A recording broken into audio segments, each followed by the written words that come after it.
Hello there, fellow YouTubers and business owners. Today we're going to be looking at how to scale a business and what it takes to scale a business. My company is Webbake. We do web development, graphic design work. I just wanted to share my personal story on how we grew our business to an agency level. Right now our company is making 6 digits in income. Not going to go specifically, but we have crossed that line a year ago. We're growing really fast, and most of that money is actually gets reinvested back into the business.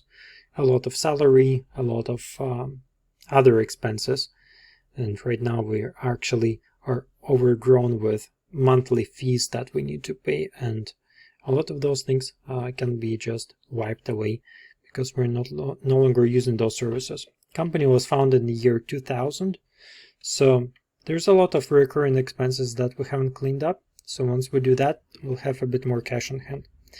Nevertheless, that is a little bit of a tangent, but how did we get here? Let's chat about that. Hopefully this will be an inspirational story, and with your business, you might find some items that will help you scale your business as well, because I believe that businesses are somewhat similar.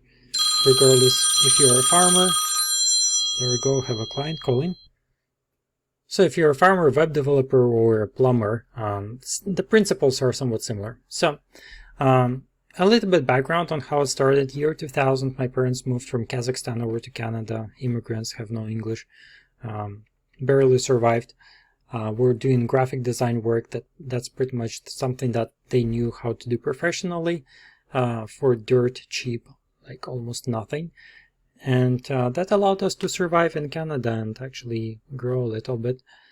Because we were very inexpensive, we got quite a bit of clients, and my dad would call up businesses, mainly English businesses that were speaking our native language, and he would try to find somebody who would be interested in our services. Slowly but surely, we established ourselves as the reputable brand in Toronto for graphic design work. Web development didn't really come around until year, I don't even recall which year that was, but basically when I graduated from university I learned how to build websites, and we started implementing web development aspect of the business. Everything was really slow. Word of mouth marketing and word of mouth growth, as you hear from others, that's usually not something that will actually scale your business. Just blunt and honest. We've been doing really great work and we have had quite a few clients, but scaling the business is not what word of mouth is for. Word of mouth is really good to sustain your growth. So to actually grow the business, that's a challenge when I came to United States. Having a child now and having to sustain myself and also my parents that are dependent on the income from the business, I've got to scale it at least by 2 times, because I've got to sustain myself and sustain my parents.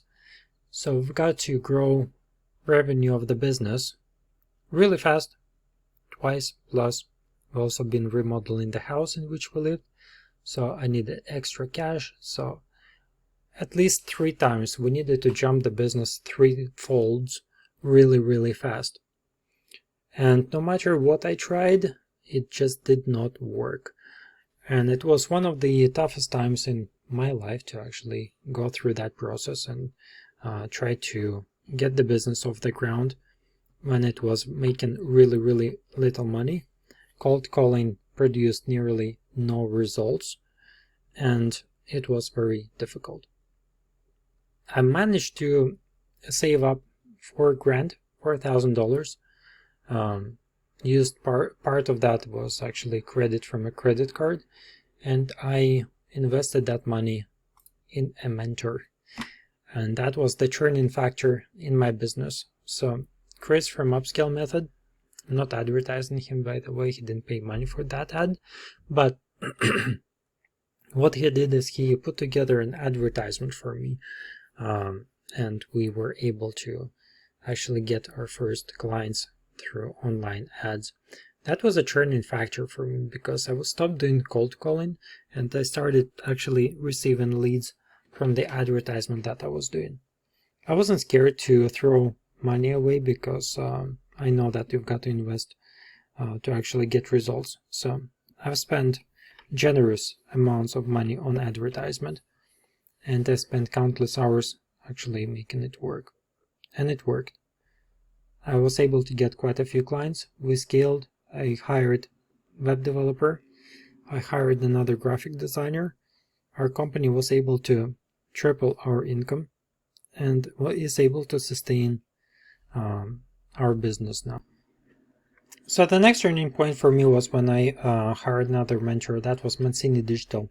Really great guy. He has really great tutorials on how to put together Google ad campaigns and make them profitable. I didn't use Google ad campaigns for my business. I went through, I think, two of his modules. I think he has about 12 modules in his tutorials there.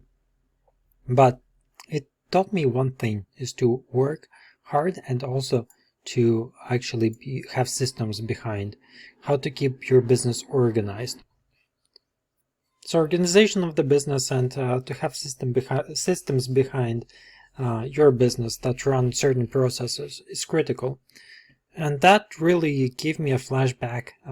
Back in Canada when I finished university, I went to work. I went to work for Tyco as an electronic engineering technician, and I was doing a lot of really cool work in engineering facility. They had about 300 engineers in our engineering facility. And we also had a production facility. Now the production facility is a factory that had thousands of workers, and you actually had to drive about half an hour to get to it. So the engineers were somewhat separated from the production facility. We had really great work environment. As engineers, we had more or less flexible hours. We also could take longer lunch breaks if we wanted to. We could take shorter breaks and go home earlier. We could stay overtime and work a little bit more and make more money. Not only that, as engineers, we had a choice of projects that we would work on. So you could select pretty much what project you wanted to tackle. And there's a lot of growth potential. There's a lot of challenges, critical thinking, all of that. And it hit me really hard when I went to production facility, because production facility was completely different animal altogether. We came there and all I could see is thousands of workers and assembly lines. They would create this door sensor. So whenever a door would open and close, and then that sensor would get triggered and it would send an alarm to the station.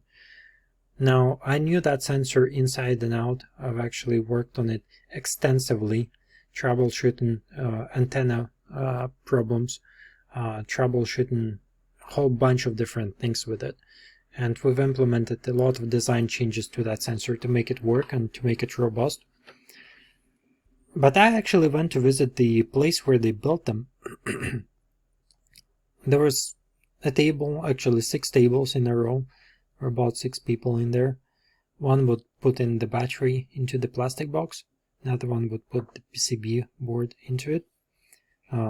Another person would actually cut the PCB out from the bigger slots. So there's kind of like a motherboard with a lot of PCBs, so they would cut them out.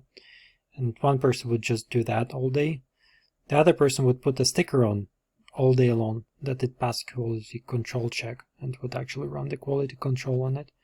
So they would be making thousands and thousands of those devices on a daily basis, just those few individuals. So that hit me really hard. There is a process in place, and it's a very boring process, but it gets the job done. They produce a lot of devices really fast. Now, the way that I was building websites back then, I was making them really slowly. I was making one website at a time, and I didn't have the process in place. And that is somewhat similar to gardening. If you're gardening, you might have a really nice, beautiful garden with a lot of vegetables and berries and fruits and not trees. But can you actually make a living by selling all of that? The answer is maybe if you don't really have a lot of expenses, but if you have mortgage to pay and you have a car that you have to pay off, you're not going to be able to make living on a permaculture style garden. You actually got to have a farm that grows a lot of produce that you can harvest quickly, you can wash quickly, you can bring to market quickly and sell a good volume of those produce to actually make money. Same thing with Taiko. To make money, they have to have a production facility. I could put together that device myself if I wanted to, but that would probably take me 5 minutes to put it together. By having a process, they're doing a lot of devices really fast. Same thing with any business. You've got to have a process in place. Only a process or an assembly line process of completing an order will actually bring you money. Without that, you're growing a permaculture garden. Looks great, but it's not going to be profitable. Without the process in place, you're going to be assembling one device at a time, and you're not going to be able to make it at all. Without the process in place in web development, it would take us 5 days to build a website. Now it takes us a day, maximum, with graphic design and programming. So just think about that. See how that applies to your business. Do you have processes in place? Actually block diagrammed process and a person that would be responsible for each of those modules? If not, I would strongly recommend you to restructure your business. See how you can structure it so that you do have those processes in place. It's going to be much easier for you to scale your business. Hopefully that was informative. Now you kind of know where we came from and where we are heading as the business. And feel free to share this video with all of your friends who are starting their business or thinking to become entrepreneurs, because it's very important to understand the concept of you're not going to be able to make it all by yourself. You've got to have mentors that will guide you in the proper direction. And you've got to have processes in place. Without that, you're not going to be able to scale or make profit. I think those two things are critically important for any business. There's other things, but I think those two are hugely important. Thanks for watching. If you need a website, we'll be more than happy to help you out. And subscribe to our channel, and we'll see you in the next video. Thanks. Take care. Bye.